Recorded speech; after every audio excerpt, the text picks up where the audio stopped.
traffic. The scene along West Florissant spiraled into total chaos moments after police officer Darren Wilson was cleared in the shooting death of Michael Brown. Uncontrolled mayhem erupted. Windows smashed, stores looted, and businesses torched in the darkness. There is not a police officer or a SWAT officer on this stretch of road. Protesters have set fire to a business over here. They've broken into the McDonald's store. I see them smashing the windows inside to get inside of that place. This has become a very volatile situation, and not a single police officer from what we can see on this scene right here tonight. By the time SWAT teams moved into the area, the damage was done.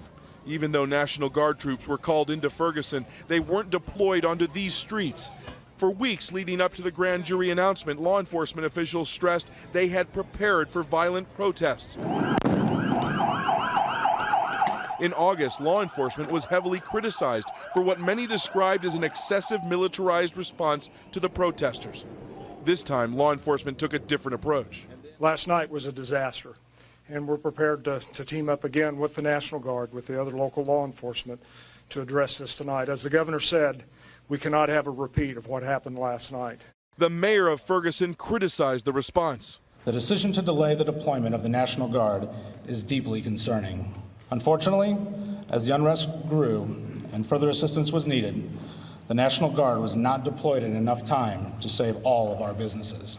Missouri's governor says 700 National Guard troops were stationed around the city Monday night. Now, more than 2,200 Guard members will be deployed into the streets. In order to protect lives and property, we are bringing more resources to Ferguson and other parts of the region to prevent a repetition of the lawlessness experienced overnight.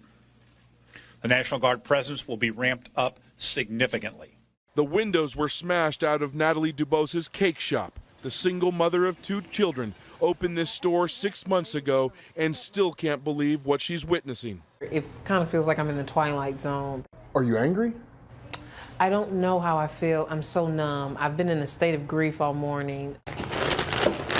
She was back at work on Tuesday, baking her beloved cakes for Thanksgiving week customers. But Natalie Dubos fears that rioters will return and destroy the rest in the coming days.